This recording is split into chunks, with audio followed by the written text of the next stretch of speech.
جب بعض اوقات میں ٹی وی پہ دیکھتا ہوں کہ یہ کہا جاتا ہے کہ کوئی سڑکوں پر نہیں ہے، تو مجھے تو شاید اتنا فرق نہیں پڑتا، لیکن وہ مزدور بیچارہ وہ محنت اچھا، کرتا ویسے ہوگا آج وہ جو میئر کراچی جو ہیں مرتضی وہاب صاحب، ان کا ایک کلپ جو ہے وہ بڑا وائرل ہوا چل رہا تھا. انہوں نے شاید کسی نیوز کی اینکر کو یہ بات کہی ہے کہ میں خود بارش رکنے کا انتظار کر رہا ہوں، جب وہ رکے گی تو میں پھر باہر نکل کے دیکھوں گا کہ کیا صورتحال ہے. نہیں، وہ بات ٹھیک ہے، اس میں دیکھیں اب اس کے کوئی، اب وہ میرا بھی کوئی کل میں نے بات کسی اور ریفرنس میں کہی کہ کوئی ایک چینل والے میں کسی اور طرح سے کہہ رہے تھے، وہ ہاں کوئی ایشو نہیں ہے. ٹھیک ہے. اب بارش اگر شدید ہو رہی ہو، سڑکوں پہ موومنٹ کرنے کی جگہ نہ ہو، تو آپ کیا توقع کرتے ہیں میئر بھی سپر مین بھی آسمان سے اٹھ کے رکیں گے ہی، ظاہر ہے رکے گی، ظاہر ہے. سڑک جب چلے گی، راستہ بنے گا تبھی وہ بھی جا سکیں گے، اس سے پہلے تو ممکن نہیں ہے. تو بہرحال لیکن اس سے پہلے ڈپلائمنٹ ہماری ہوئی ہے.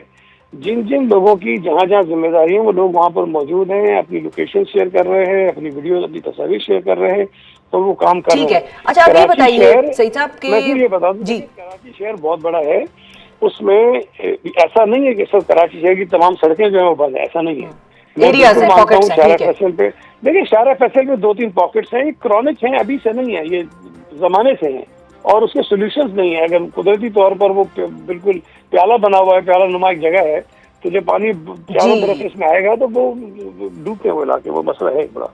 بالکل بالکل، میں یہی جی آپ پوچھنا چاہ رہی تھی. جی بالکل، کہ زمانے سے آپ نے صحیح بات کی ہے، اب اس کا زمانے پرانی ایک پرابلم کا حل کیسے ہم نکالیں گے؟ کیونکہ اس کو ہی اگر ایکسیپٹ کر لیں ہم کہ بھئی یہ تو پرانی پرابلم ہے اور اس کا کوئی سولوشن نہیں نکل سکتا، تو پھر کیسے نکلے گا سولوشن؟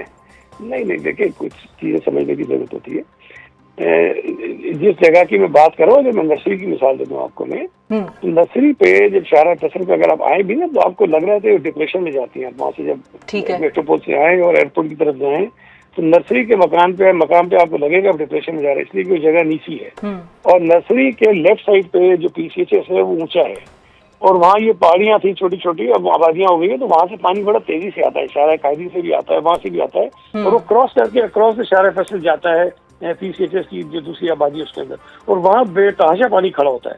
اس کے آگے نالے ہیں، پھر وہ نالوں میں جاتا ہے، پھر نالوں کی کیپیسٹی جتنی ہے ظاہر ہے وہ بھی جب تک پانی ایک محدود کی کیپیسٹی وہ پانی اٹھاتے ہیں، اور اس کے بعد وہ پانی آگے چلا جاتا ہے. تو اس کے لیے وقت درکار ہوتا ہے، لیکن وہ پانی اتر جاتا ہے وہاں سے. ٹھیک ہے. اچھا، اور فائنلی سعید صاحب یہ بھی بتائیے کہ جہاں پر ہم یہ دیکھتے ہیں کہ کلائمیٹ چینج کے اثرات خیبر پختونخوا میں نظر آ رہے ہیں، آزاد کشمیر میں آ رہے ہیں، گلگت میں، پنجاب میں، اور 2022 کے فلڈ سے ہم سب واقف ہیں کہ بلوچستان اور سندھ کا جو اندرونی علاقہ ہے، بیشتر علاقہ ایسا تھا کہ جو زیر آب آیا اور وہاں پر بڑی سیریس ایک ہیومینیٹیرین کرائسس بن گیا تھا. تو اب آنے والے وقتوں میں بھی یہ قوی امکان ہے اس چیز کا کہ سندھ، کراچی اس چیز کا نشانہ دوبارہ بھی بنے گا، اور ہو سکتا ہے 3 دن تک وہاں پر بارش جو ہے وہ جاری اور ساری رہے. تو پھر ہم کس طرح سے اب شہر کو ڈیولپمنٹ میں اور لوکل سطح پر کس طرح سے اس کے لیے ہم تیار کر رہے ہیں؟ یہ میں آپ کو یاد کر رہا ہوں کہ ابھی تو بارشیں جو ہوئی ہیں ٹھیک ہے، یہ بھی کافی ہے، لیکن اس سے بہت زیادہ بارشیں کچھ برس پہلے ہی ہوئی تھی، اور اس وقت بھی بہت زیادہ کرائسس میں پیدا ہوئے تھے. اور ہم نے ان بارشوں کے بعد کچھ کراچی کے ایسے مقامات تھے جہاں پہ بہت زیادہ کرائسس پیدا ہوئے، ہم نے ان کا ایشوز ریزالو کرنے کی کوشش کی. ہم نے کافی وہاں پر کچھ ایسے چیزیں کی جس سے وہاں کی صورتحال بہتر ضرور ہوئی ہے.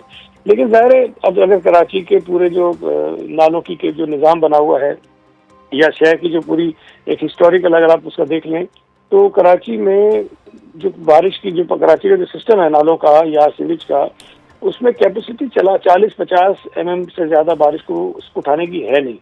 اب اس میں اگر 150, 200, 300, 400 ملی میٹر بارش ہو جاتی ہے تو یقینی طور پر یہ پریشانی رہے گی.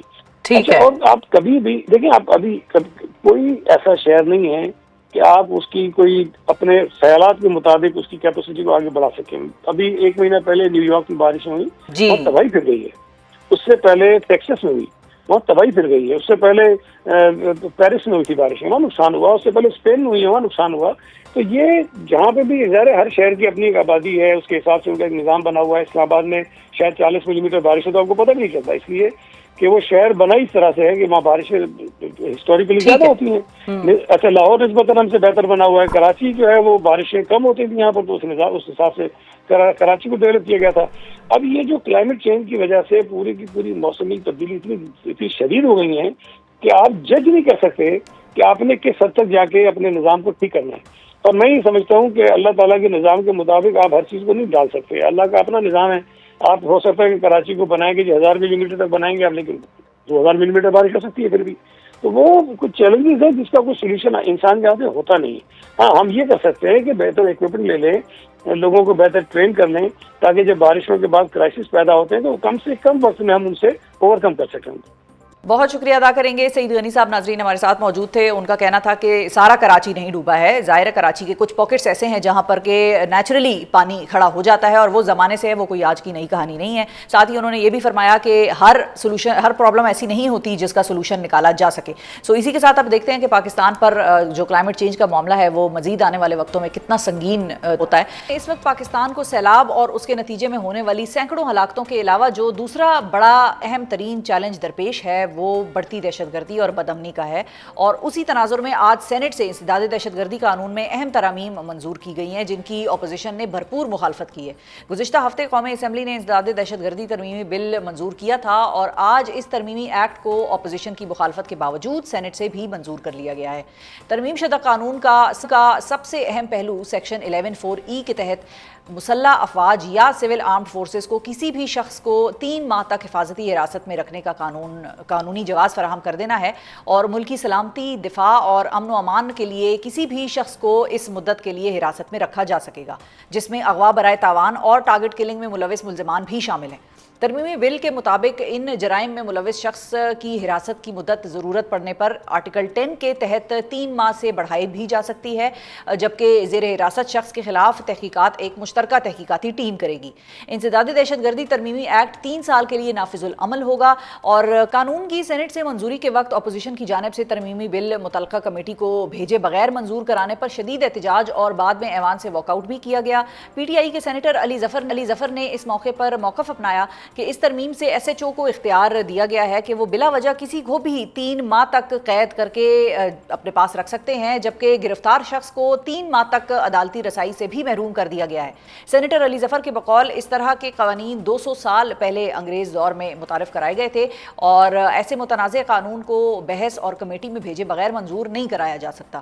دوسری جانب وفاقی وزیر قانون اعظم نذیر تارڑ نے انسداد دہشت گردی قانون میں ترمیم کا دفاع کرتے ہوئے یہ کہا ہے کہ یہ ترمیم 1973 کے آئین کی روح کے مطابق ہے اور یہ قانون پہلی بار ثانیہ APS پشاور کے بعد متعارف کروایا گیا تھا، جبکہ یہی قانون کامیابی کے ساتھ پہلے عدالتی اسکروٹنی بھی جو ہے اس پروسیس سے بھی گزر چکا ہے. ایوان میں اب ترمیمی بل کی منظوری کے وقت ماحول کیا تھا آج کے دن اور اس کے حوالے سے اپوزیشن جماعتوں کا اب اگلا پلان کیا ہے، اس ترمیمی بل کے حوالے سے انہوں نے کیا کرنا ہے، اسی حوالے سے بات کرنے کے لیے ہمارے ساتھ موجود ہیں JUIFA کے سینئر رہنما سینیٹر کامران مرتضیٰ صاحب. السلام علیکم سینیٹر صاحب.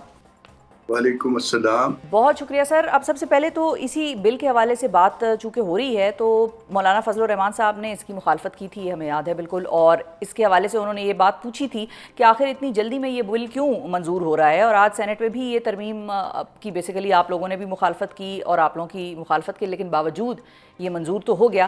اب کیا اس ترمیمی بل کو متعلقہ کمیٹی میں بھیجنا ایک آئینی اور پارلیمانی شرط ہے، یہ پری کنڈیشن ہے، یا اب ایسا کیے بغیر ترامیم پاس ہو سکتی ہیں؟ یہ پارلیمانی پریکٹس ہے کہ کمیٹیاں اس کی اسکروٹنی کرتی ہیں جو جس طرح کے قوانین. ہمیں دوسرے ہاؤس کا احترام ہے، وہاں پہ بھی جو کچھ بھی ہوا بہت جلدی میں ہوا، جلد بازی میں کیا گیا. مجھے نہیں پتا اس جلد بازی کی وجہ کیا ہے، مگر یہاں پہ اس سے بھی زیادہ جلدی جو ہے وہ کی گئی. ایک تو آخری دن رکھا گیا، آخری دن جب کسی سینٹ کا اجلاس ہوتا ہے یا قومی اسمبلی کا اجلاس ہوتا ہے تو اس میں اکثر ممبران جو ہے وہ ادھر ادھر ہو گئے ہوتے ہیں، گھروں کو چلے گئے ہوتے ہیں، کوئی اور کمٹمنٹس ہوتی ہیں یا اجلاس ہو گئے ہوتے ہیں، کچھ نہ کچھ جو ہے نا وہ پھر حاضری جو ہے اس میں ڈسٹرب ہوتی ہے. دوسرا اس میں دو باتیں ہم نے JUI کی طرف سے کی تھیں. ایک تو ہم نے کہا تھا کہ جب آپ کسی کو ڈیٹین کر رہے ہیں، جب کسی کو آزادی سے محروم کر رہے ہیں صرف شک کی بنیاد پہ، تو یہ اسلام کے بھی منافی ہے. اس کو اسلامی نظریاتی کونسل بھجوائیے اور ان کی رائے دیں. اچھا. اور اس کے ساتھ ساتھ آرٹیکل 9 کے مطابق بھی اس کو آرٹیکل 9 کی مطابقت میں نہ ہونے کی وجہ سے اس کو رد کر دیا جائے. اور تیسری بات یہ کی کہ کمیٹی کی سکروٹنی، کیونکہ پارلیمانی پریکٹس ہے، کمیٹی کی سکروٹنی سے بھی جو آپ نے اس کو آزاد کر دیا ہے، وہاں پہ بیٹھ کے اس کی نوک پلک درست کی جا سکتی تھی. چوتھی بات یہ ہے کہ اس سے پہلے اسی طرح کی قانون سازی بلوچستان گورنمنٹ نے کی ہے اور بلوچستان گورنمنٹ نے اس کو پاس کر دیا ہے، اور پاس کرنے کے بعد یہ عدالت میں چیلنج ہو چکا ہے، اور چیلنج میں نے خود اپنے ذاتی حیثیت میں کیا ہوا ہے، یعنی Kamran Murtaza versus province of Balochistan, اور یہ میٹر پینڈنگ ہے۔ تو یہ اتنی باتوں کے باوجود اس کو جو ہے اتنے فاسٹ ٹریک پہ لے جا کے مجھے نہیں سمجھ آئی کہ کس طرح سے جو ہے وہ اتنی تیزی دکھائی گئی ہے، اور ساتھ اس میں جو آرٹیکل 10 کا جو آپ نے حوالہ دیا، وہ آرٹیکل 10 جو ہے وہ مس گائیڈ کرنے کے لیے، لوگوں کو بیوقوف بنانے کے لیے۔ آرٹیکل 10 کے کئی حصے ہیں، پہلا اور دوسرا آرٹیکل 10(1) اور 10(2) یہ جو ہے یہ کچھ حقوق دیتا ہے، مگر پریونٹیو ڈیٹینشن میں آرٹیکل 10(3) جو ہے وہ حقوق واپس لے لیتا ہے، اور اس پہ آرٹیکل 10 جو ہے وہ اس پہ لاگو نہیں رہتا۔ تو یہ ڈرامہ کرنے کے لیے، لوگوں کو دکھانے کے لیے کہ جی اس پہ آرٹیکل 10 جو ہے نا وہ اپلیکیبل ہے، تو آرٹیکل 10 تو آپس میں ایک دوسرے کو سیلف ڈسٹرکٹیو ہے۔ 1 اور 2 کو آرٹیکل 10(1) اور 10(2) جو ہے جو حقوق دیتے ہیں، وہ 3 اس صورت میں کہ وہ پریونٹیو ڈیٹینشن ہو وہ واپس لے لیتے ہیں۔ تو ہم نے کون سا آرٹیکل اس کے اوپر وہ کیا ہے، اور ہم نے جو امینڈمنٹ دی تھی JUI کی طرف سے، جو امینڈمنٹس تھی، وہ ہم نے یہی کہا تھا کہ اس کو جوڈیشل اسکروٹنی اس میں جو ہے نا ضروری ہے، کیونکہ آپ جو ہے کسی کو آزادی سے محروم کر رہے ہیں، تو اس لیے جو ہے اسپیشل جج کے پاس جو ہے نا اس کے پاس جو ہے نا وہ پیش کریے، اور پھر کاؤنسل کی موجودگی بھی ہم نے مانگی تھی، مگر اس بات کو رد کر دیا گیا۔ ٹھیک ہے، اچھا اب یہ چونکہ آپ نے اسکروٹنی کی بات کی ہے اور آپ نے اس کو بلوچستان اسمبلی میں تو چیلنج کیا، مطلب بلوچستان اسمبلی سے پاس ہونے والے قانون کو تو آپ آلریڈی چیلنج کر چکے ہیں۔ بلوچستان ہائی کورٹ میں چیلنج کیا ہوا ہے، بلوچستان اسمبلی سے پاس کو بل کو۔ ہاں جی، تو اس کی بات تو ہم کر رہے ہیں، لیکن جو وزیر قانون ہے اعظم نذیر تارڑ صاحب، ان کا یہ موقف آپ کو کیسا لگا جب وہ یہ کہہ رہے ہیں کہ یہی ترمیم جو ہے، یہ ترمیمی قانون 2014 سے میں ثانیہ APS کے بعد منظور ہوا تھا، اور اس نے عدالتی اسکروٹنی کا ٹیسٹ بھی یہ پاس کر لی ہے اس قانون نے، تو یہ آپ کو کچھ سمجھ میں آئی بات لیگلی اور کانسٹیٹیوشنلی؟ اگر یہ قانون پاس ہو گیا تھا تو پھر دوبارہ کوئی پاس کرنے کی ضرورت تھی، تو اگر آپ کی سمجھ میں آئی ہے تو پھر آپ مجھے سمجھا دیجئے کہ قانون جو ہے، تو جب سمجھ کسی کو بھی نہیں آئی، بلکہ شاید ان کو بھی سمجھ میں نہیں آئی، اور ان کو سمجھ اس وقت آئے گی جب وہ ہاؤس میں ٹریجری میں نہیں ہوں گے، دوسری طرف بیٹھے ہوں گے، اس وقت سمجھ آئے گی۔ یہ لوگوں کو جو ہے نا اس طرح کے قوانین کی سمجھ جو ہے اس وقت آتی ہے جب وہ چینج ہو جاتا ہے، آئل جو ہے نا چینج ہو جاتا ہے، ایک طرف سے دوسری طرف چلے جاتے ہیں، تو پھر سمجھ آتی ہے کہ کیا غلط ہوا ہے۔ اچھا، جو سن سیٹ کلاز تھا، تارڑ صاحب کا میرا خیال ہے اشارہ اس کی طرف ہے کہ اس وقت جب پاس ہوا تھا تو 3 سال کے لیے یہ قانون پاس ہوا تھا اور پھر عدالتی اسکروٹنی سے گزرا، اور اب بھی جو یہ قانون پاس ہوا ہے وہ ملٹری کورٹس جب بنی تھی اس میں سن سیٹ کلاز رکھا گیا تھا۔ یہ ہر وقت جو ہے نا اس طرح کی اٹیمپٹس ہوئی ہیں، ہر دفعہ جو ہے نا اس طرح کی جو ہے نا خواہش جو ہے نا اس کا اظہار کیا جاتا ہے۔ آپ کے پاس صرف علاج جو ہے وہ پاکستان کے مسائل کا یہی سمجھ آپ کو آتا ہے کہ اس طرح سے لوگوں کا جو ہے سانس بند کر دیا جائے، منہ پہ ہاتھ رکھ دیا جائے۔ اچھا، تو یعنی کہ یہ والی جو قانون سازی ہے یہ اس وقت کے قانون میں بھی موجود اس طرح سے نہیں تھی، سن سیٹ کلاز کے تحت تھی وہاں پر، لیکن سن سیٹ کلاز میں نہیں تھی۔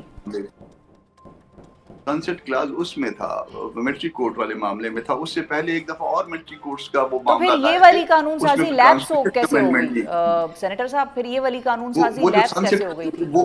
اس میں وہ ملٹری کورٹ والے معاملے میں وہ جو سن سیٹ کلاز رکھا تھا، یا اب جو سن سیٹ کلاز رکھا ہے، یہ اس کو سوچ کے رکھتے ہیں کہ 3 سال کا سن سیٹ کلاز رکھیں، 3 سال بعد ہم نہیں ہوں گے تو پھر یہ ہم پہ اپلائی نہیں کرے گی۔ یہ اس کے پیچھے اصل سوچ۔ اچھا، اب آپ نے بلوچستان ہائی کورٹ میں تو اس قانون کو جو بلوچستان اسمبلی سے پاس ہوا اس کو تو آپ نے چیلنج کیا ہوا ہے، اب اس قانون کا آپ لوگوں نے کیا کرنے کا پلان کیا ہے؟ اب یہ دیکھتے ہیں، آج میرا خیال ہے کہ یہ اس قانون کے حوالے سے نیشنل اسمبلی میں بھی جب مولانا صاحب نے اس دن اسپیچ کی تھی تو PTI اور JUI ایک پیج پہ آئے تھے، آج بھی جو ہے PTI اور JUI ایک پیج پہ آئے ہیں۔ تو دیکھتے ہیں کہ اس کے اوپر آگے کوئی مل جل کے کوئی لائے عمل ہو سکتا ہے یا نہیں ہو سکتا۔ میں نے اور علی ظفر صاحب نے کوئی بیچ میں ایک آدھ بات کی تھی کہ اس کے اوپر پھر دوبارہ جو ہے ایک اٹیمپٹ کرتے ہیں، کس طرح کی اٹیمپٹ کرتے ہیں وہ پھر جماعت سے پوچھ کے پھر آگے بتاتے ہیں آپ کو۔ بہت شکریہ ادا کریں گے سینیٹر کامران مرتضیٰ صاحب. ناظرین ہمارے ساتھ موجود تھے اور واضح الفاظ میں یہ بات کر رہے تھے کہ جب حکومتوں کا جتنا ٹائم ہوتا ہے اتنے ٹائم کا سن سیٹ کلاز ڈال دیتی ہیں حکومتیں کہ بھائی لا ہمارے جانے کے بعد ہم پہ ہی کہیں اپلائی نہ ہو جائے. تو یہ ایک انٹرسٹنگ منطق سمجھائی ہے کامران مرتضیٰ صاحب نے ہمیں, اور ساتھ ہی یہ بھی کہا ہے کہ اس کے حوالے سے مزید لاہ عمل جو ہے وہ ابھی مشاورت کے بعد اپنی پارٹی کے اندر بھی اور دیگر جماعتوں سے بھی مشاورت کے بعد طے ہوگا کہ ہم نے اس پر کرنا کیا ہے. اب اسی کے ساتھ ناظرین آگے بڑھتے ہیں اور پروگرام میں ہم بات کرتے ہیں دہشت گردوں کی سہولت کاری کے الزام میں بلوچستان کی جو یونیورسٹی ہے بیوٹمز یونیورسٹی, اس کے گرفتار لیکچرار ڈاکٹر عثمان قاضی کی, کہ جن کو آج مقامی عدالت نے 14 روز کے ریمانڈ پر سی ٹی ڈی کے حوالے کر دیا ہے. اور ڈاکٹر عثمان کو کالعدم تنظیم کے لیے سہولت کاری کے الزام میں 12 اگست کو ان کے گھر سے گرفتار کیا گیا تھا. ڈاکٹر عثمان قاضی نے اپنی ویڈیو بیان میں دہشت گردی کے متعدد واقعات میں کالعدم تنظیم کی سہولت کاری کا اعتراف بھی کیا ہے, اور اس حوالے سے اب مزید کیا اہم انکشافات سامنے آ رہے ہیں, ان کے موبائل فونز اور ان کے پاس موجود جو چیزیں ہیں ان میں سے کیا ڈیٹا اور کس قسم کے ٹرینڈز پیٹرنز نظر آ رہے ہیں اب حکومت کو اور لا انفورسمنٹ ایجنسیز کو, اس کے حوالے سے بات کرنے کے لیے ہمارے ساتھ موجود ہیں ترجمان ہیں بلوچستان حکومت کے شاہد رند صاحب. السلام علیکم شاہد صاحب. وعلیکم السلام شفا. بہت شکریہ شاہد صاحب, آپ نے وقت نکالا. سب سے پہلے تو یہ بتائیے کہ بجائے اس کے کہ ہم کسی سوشل میڈیا پہ پھیلتی ہوئی کسی مس انفارمیشن یا ڈس انفارمیشن کے اوپر بات کریں, ہم ڈائریکٹلی آپ سے ہی یہ سوال کریں گے کہ ان کو پکڑ لیا گیا ہے, ان کی گرفتاری ہو گئی ہے, کہا یہ جا رہا ہے کہ مختلف سرکاری کچھ شخصیات کے ساتھ بھی وہ رابطے میں تھے, تو اس حوالے سے اس ساری جو ہوا آپریشن اور جس طریقے سے ان کو پکڑا گیا اس کے بارے میں آپ کیا ڈیٹیلز شیئر کر سکتے ہیں آفیشیلی ہمارے ساتھ؟ فرسٹ آف آل شفا, thank you for having me in your show. شفا, سب سے پہلی بات یہ آپ نے جو ایک جملہ کہا کہ سرکاری لوگوں سے وہ رابطے میں, دیکھیں he was a common citizen of this country and this province, اور گریڈ 18 میں پاکستان اسٹڈیز پڑھانے والا ایک لیکچرر, تو لازمی سی بات ہے رابطے تو اس کے اسی بلوچستان میں اسی شہر میں ہر طرح کے لوگوں سے ہوں گے.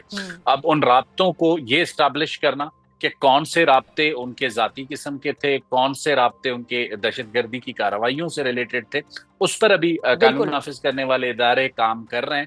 میں کوئی ایسی رائزنی نہیں کروں گا جس کا ایفیکٹ جو ہے وہ اس کی تحقیقات پہ پڑے یا کسی اور شخصیت پہ پڑے.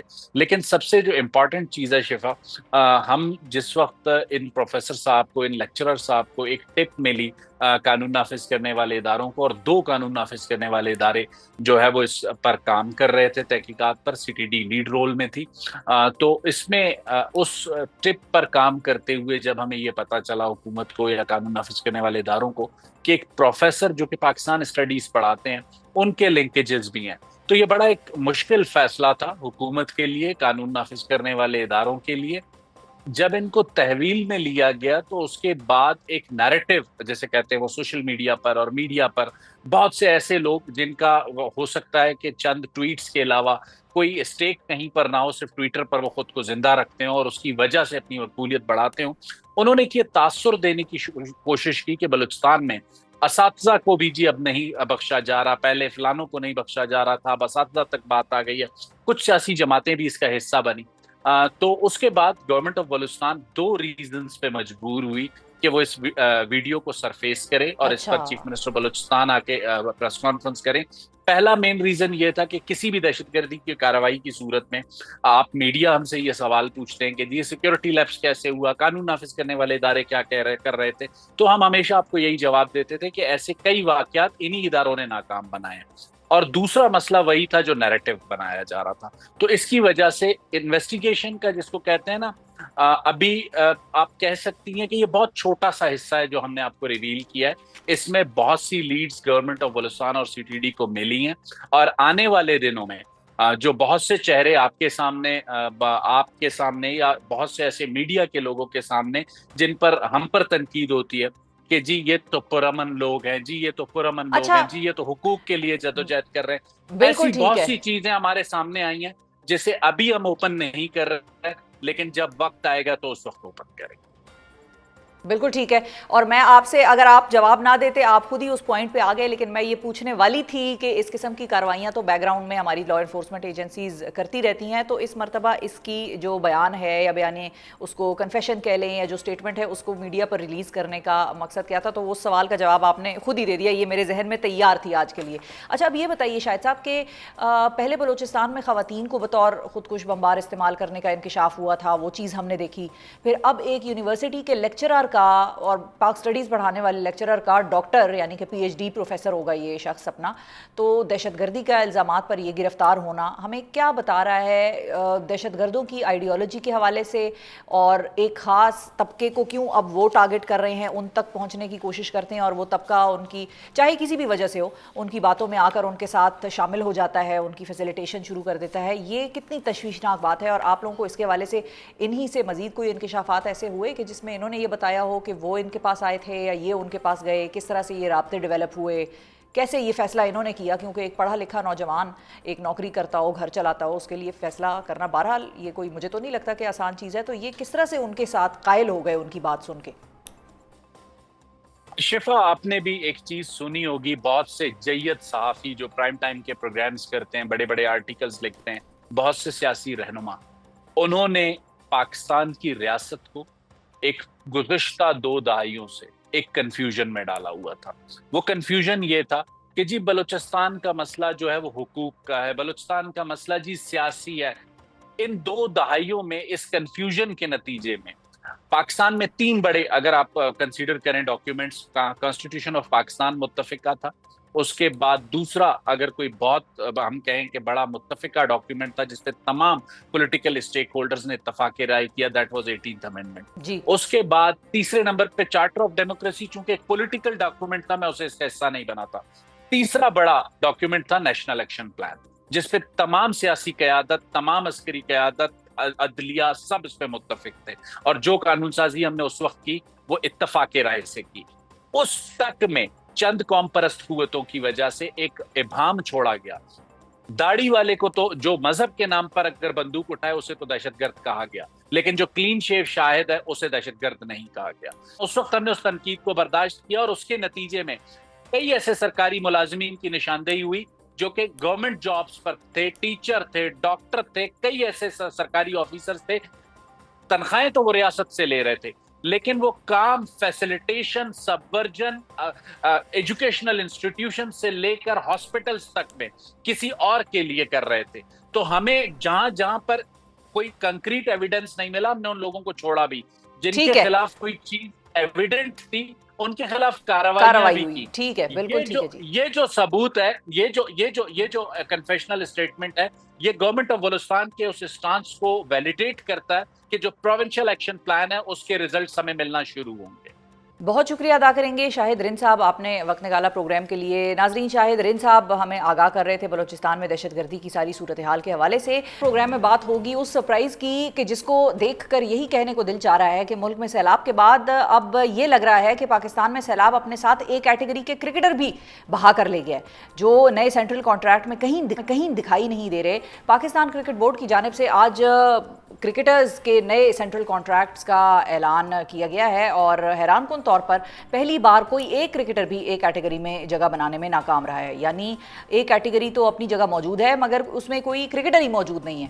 ون ڈے ٹیم کے موجودہ کپتان محمد رضوان اور سابق کپتان بابر اعظم کو ایک کیٹیگری سے نکال دیا گیا ہے, اور انہیں اب بی کیٹیگری میں جگہ دے دی گئی ہے, جبکہ فاسٹ بالر شاہین آفریدی کو گزشتہ برس ہی ایک کیٹیگری سے بی کیٹیگری میں رکھ دیا گیا تھا.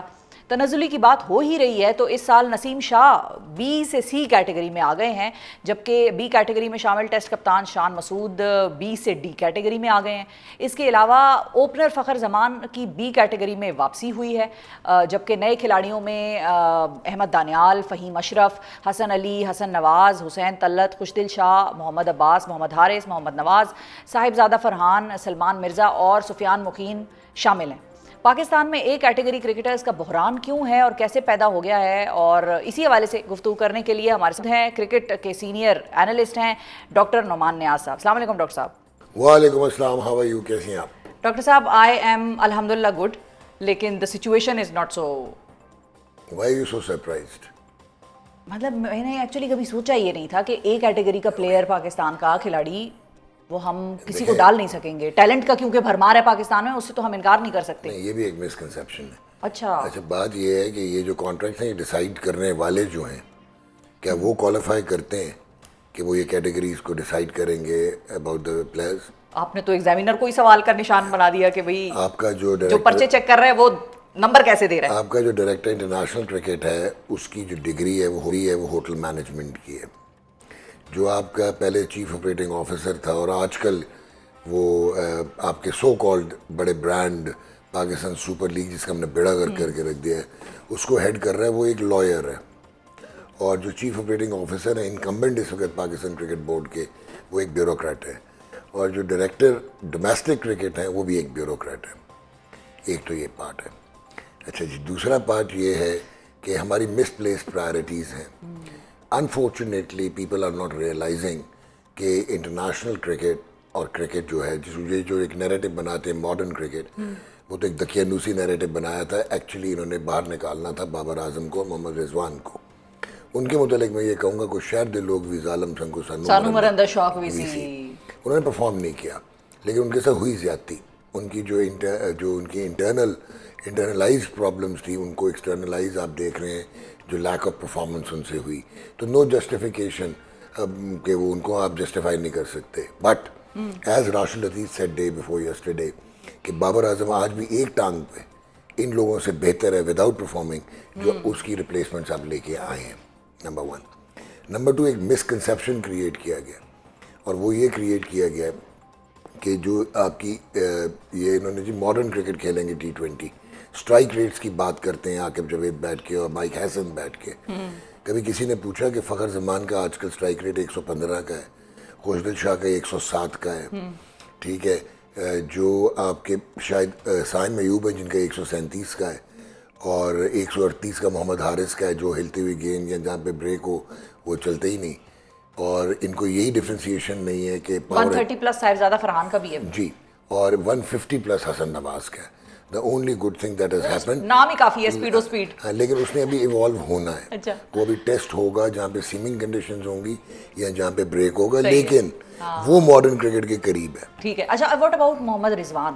اچھا مطلب ان کی کیا وائٹ بال کے ڈیز آر اوور؟ میں اب اس طرف آنے لگا ہوں. ہاں آپ وہ واحد کرکٹ بورڈ ہیں جو اپنا تمسخر خود اڑواتا ہے کیونکہ ٹیکنیکل ون ڈے کے کپتان ہیں, T20 کے نہیں ہیں. آپ کی پاکستان ٹیم کا یہ حالات ہیں کہ جو ٹیسٹ کرکٹ کا کپتان ہے اس کی ٹیسٹ کرکٹ میں جگہ نہیں بنتی. جو ون ڈے انٹرنیشنل کا کپتان ہے اس کی ون ڈے انٹرنیشنل میں جگہ نہیں بنتی. جو T20 کا کپتان ہے وہ کمپلیٹلی ارریلیونٹ ہے اس فارمیٹ سے, جگہ تو دور کی بات ہے. ٹھیک ہو گیا, ایک تو یہ ہو گیا. سلمان آغا اچھا کیونکہ ہمارے دل میں انٹلیکچوئل ڈس آنیسٹی, ہم انٹلیکچوئل ڈس آنیسٹ ڈیسیجنس لیتے ہیں. آپ کو ایک انٹرسٹنگ سینیریو بتاتا ہوں کہ شاداب خان سال پہلے 15 میچوں میں 3 آؤٹ کیے ہوئے تھے انہوں نے سارے ملا کے. فٹنس ان کا کنسرن ہے, ابھی بھی وہ فٹنس پہ باہر ہیں. بنگلہ دیش میں آپ کے پاس 2 اسپنرز تھے جو کہ اے اسپنرز ہیں T20 کے لیے کہہ رہا ہوں, سفیان مقیم اور Saad Abrar. Abrar is the best white ball spinner in Pakistan. آپ ان کو ڈراپ کرتے رہے کیوں یار؟ وہ پرفارم نہ کر جائیں. اگر وہ پرفارم کر دیں گے تو اب شاداب خان کو واپس کیسے لائیں گے؟ اور شاداب خان کا کنیکشن کیا؟ مائک ہیسن کہاں سے؟ اسلام آباد یونائٹیڈ سے. شاداب کہاں سے؟ اسلام آباد یونائٹیڈ سے. سو یہ مور اور لیس پاکستان یونائٹیڈ کی ٹیم, اسلام آباد کپتان پاکستان یونائٹیڈ کی ٹیم نظر آتی ہے آپ کو. اچھا اب آپ آگے چلیں تو شاداب کا آج اور ری انفورس ہو گیا کہ وداؤٹ پرفارمنس وہ ایلیویٹ ہو گیا ہے کیٹیگری بی میں. وائی؟ On what basis? اچھا وائس کیپٹن بھی ہے وہ T20 نہیں, بٹ آن واٹ بیسس؟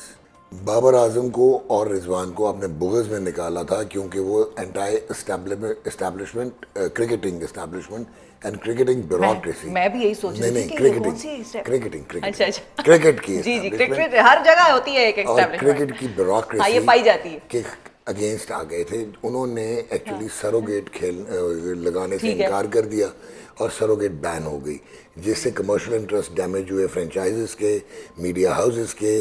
اور کیونکہ یہ ویل انٹیگریٹڈ ہیں یار, یہ پاکستان وہ واحد ملک ہے کرکٹ پاکستان کی کہ جہاں پہ فرینچائز کا ایک اونر جو ہیڈ آف PSL ہے اس کو پبلکلی میڈیا پہ مائی لو کہہ کے بلاتا ہے. So you can well imagine اس میں بھی آپ کو کیٹیگریز میں ریفلیکٹ ہوگا حارث رؤف کس پرفارمنس سے کیٹیگری بی میں آیا. ٹھیک ہے, ظلم نہیں ہے کہ شاداب خان بی میں ہے اور حارث رؤف بی میں آیا ہے, اور جو لڑکے آپ کو سنگل ہینڈڈ ٹیسٹ میں جتاتے رہے نعمان علی اور ساجد وہ سی میں بیٹھے ہوئے ہیں. کپتان آپ نے ٹیسٹ کا ڈی میں کر دیا, اور پچھلے سال بھی آپ نے مذاق اڑوایا تھا, اس کو کیٹیگری بی میں رکھ کے آگے لکھا تھا سبجیکٹ ٹو کیپٹنسی. یہ کون سا کانٹریکٹ ہے یار؟ نعمان علی کا لکھا تھا. اچھا ویسے ان کا مسئلہ اور ہے, وہ کرکٹ بورڈ کہتا ہے کہ وہ چونکہ ٹیسٹ کرکٹ کھیلتے ہیں تو خالی اس لیے ان کو ٹیسٹ کرکٹ کھیلنی نہیں چاہیے, اس سے اچھا ون ڈے کا اور T20 کا پلیئر کوئی نہیں ہے. اچھا ٹھیک ہے. لاسٹ کوسچن ڈاکٹر صاحب, اور 1 منٹ ٹو گو. کیا ہمارے لیے سچویشن از آل مطلب black and stark? It is, دیکھیں ایک تو آپ ایکسیپٹ کر لیں کہ اب آپ ایسوسیٹ ممبر کی ٹیم بن چکے ہیں. یہ ٹام سٹونز مقبرے بنانے سے, جو اسٹیڈیمز ریفربش کرنے سے فائدہ نہیں ہے, کیونکہ آپ کی کرکٹ ٹیم ختم ہو گئی ہے, اور اس کا ریزن یہ ہے کہ آپ انفراسٹرکچر. ابھی تو ویسے یہ بات ہو رہی ہے کہ 2 ٹیئر سسٹم آ رہا ہے, اور آسٹریلیا جو ہے وہ ٹیسٹ کرکٹ کی حد تک آپ 3 ٹیئر سسٹم بھی لے آئیں. اچھا فیکٹ از کہ آپ bottom of the table team ہے, اور آپ کے جو لوگ ہیں جنہوں نے کرکٹ چلانی ہے وہ irrelevant ہے. I am not talking about the chairman, I am talking about جنہوں نے کرکٹ چلانی ہے, جو ٹیکنوکریٹ سو کالڈ ہیں. دنیا میں جو سائنٹیفک کرکٹ ہے, جو ماڈرن کرکٹ ہے, سلاگنگ اور سائنٹیفک پاور ہٹنگ میں بہت فرق ہے. یو ہیو سلاگرز, ایک. دوسرا, جب تک آپ ایک ویل انٹیگریٹڈ جو ہے ملٹی ڈسپلنری اپروچ نہیں لے کے آئیں گے, بایو میکینکس نہیں لے کے آئیں گے, آپ ورک لوڈ مینجمنٹ نہیں کریں گے, انجری پریونشن نہیں کریں گے, ٹیئر سسٹم پہ. ایک ٹویٹ یاد آ گئی ڈاکٹر صاحب مجھے, وہ بتاؤں کوئکلی, کوئی ناراض نہ ہو جائے ناظرین, تھوڑا سا ازراہ تفنن بھی چیزوں کو انجوائے کر لیا کریں, جہاں اتنا مذاق صحیح تو تھوڑا سا اور برداشت کر لیں. کسی نے ٹویٹر پہ لکھا ہوا تھا کہ ہم بھارت کے خلاف جب ٹیم کو کھلائیں گے نا تو اس میں ہم ایئر فورس کے پائلٹس ڈالیں گے. میرا خیال ہے یہی اچھا ایک سولوشن ہے, it's not a bad solution.